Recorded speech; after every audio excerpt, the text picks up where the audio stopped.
Hey there, my name is Germán. I'm a professional artist working in the video game industry, and here's a quick tutorial on how to make this character design and create this turnaround.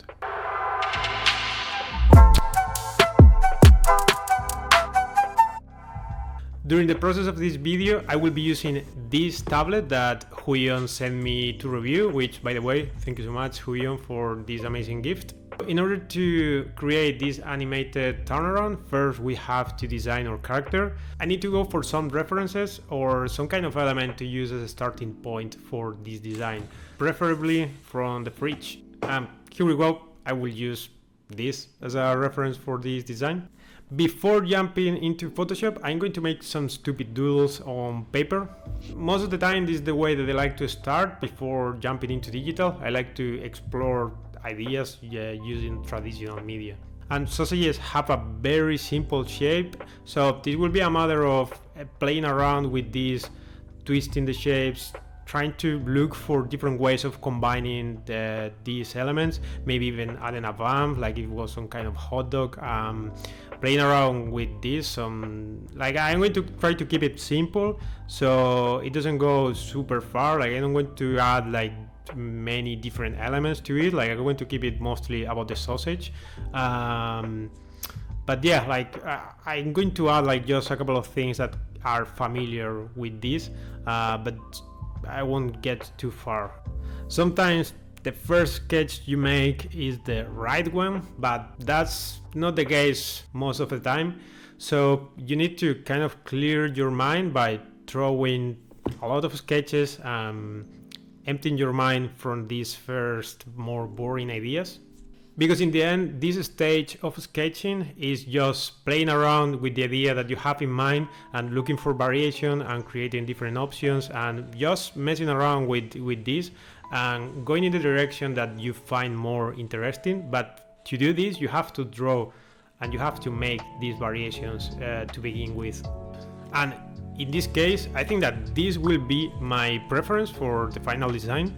I think it's funny and simple, and these are like the two main factors that I look when I'm designing a character. And if we wanted to make like an animation with this character, or if we wanted to turn this into 3D, I see that there is a lot of potential for funny stuff there, and the process would be super straightforward because there are not crazy difficult elements here. Obviously it depends on the character, but that's what I'm looking for this specific one. Finally, I'm taking this sketch into Photoshop to clean up, and to do this I'm going to use one of the brushes from my own brush pack, which by the way you can check in my Gumroad page. It's free to download and it's on my Photoshop toolkit, so check the link on the description if you want to get them for free. When I'm cleaning a sketch to approach the final design of the character, I still try to fix some things based on my preferences while I'm cleaning up the lines. So I try to not stick super closely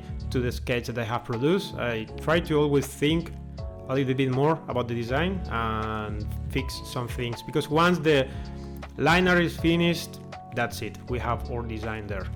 For example, in this case, I thought that it would be cooler to put the bun or the hot dog upside down, so it looks like some kind of horse saddle, and I thought that this gave like another view on the character, and it looks funnier to me.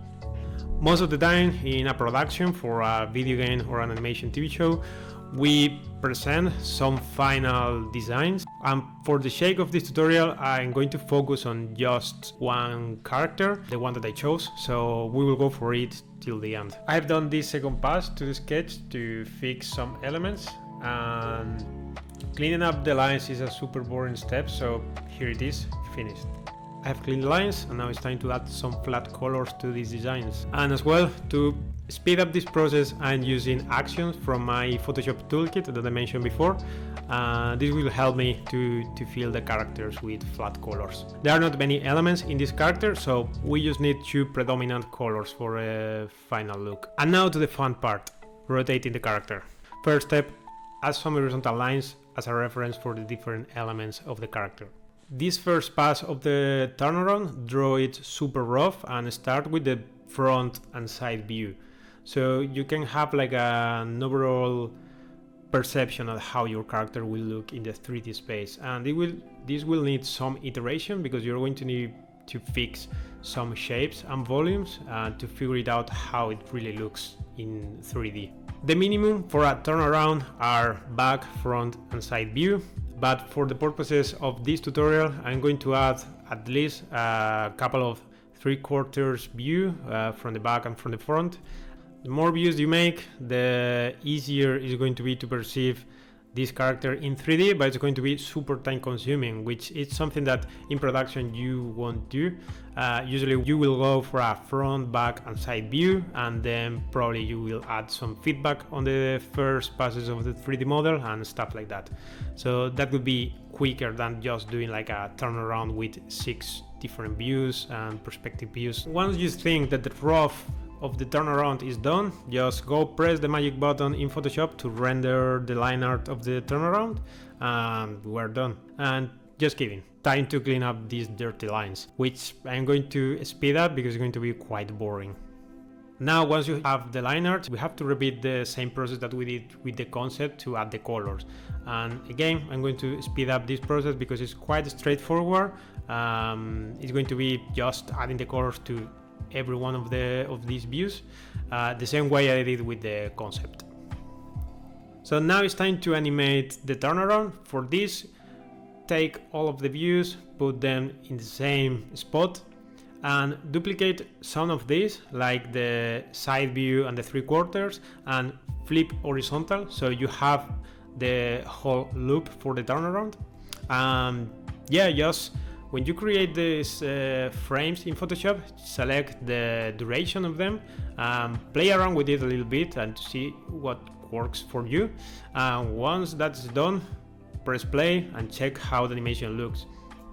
So it's alright, it maybe looks a little bit choppy, and in the end this is a turnaround. We don't need like a super smooth final animation. We have the final result here. This is how I design some of these characters and how I make the turnarounds in general. I don't animate all of them because usually that's something that you don't need. This is more for a display matter. It looks way cooler when you see the animation.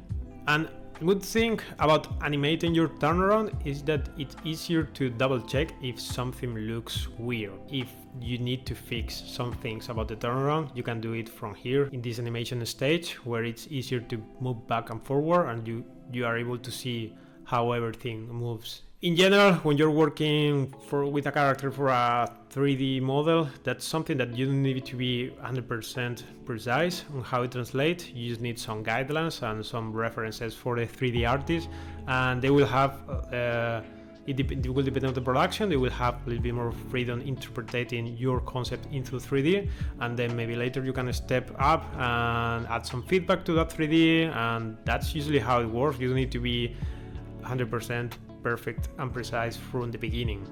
And remember, if you want to learn more in depth about my creative process for characters, I have a full character design tutorial in my Gumroad, and as well check the link in the description. And of course, thanks again to Huion for sending over this amazing tablet. I've been using this brand for a few years already, and I just think that the quality and price of the products is great. It's the brand I've been using for my professional work. Also, Huion sent me this pen to review, which still I'm not so sure it's worth the price. Maybe I just need to use it a little bit more. This is the standard pen that Huion tablets come with, and I don't know, I just think it works pretty good. Like, I didn't thought I needed another pen. Obviously the first difference that you see is the thickness of the grip, which is something that the one that is separated from the tablet is thinner, which I don't think that's better. At least for me, I want something that's thicker so I can hold my pen more comfortable. It's also healthier to have like a thicker grip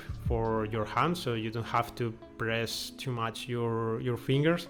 But still, about the tablet, I think it's great for drawing. It's quite big, it's super comfortable to draw over it. It has a 2K resolution, which is more than enough for me. It's lighter than I expected with that size, so it's great for me because I can add it over my Ergotron arm, which makes my workspace way more comfortable and easy to move around stuff. So yeah, thanks again Huion, really appreciate the gift, and thank you so much for watching. Bye!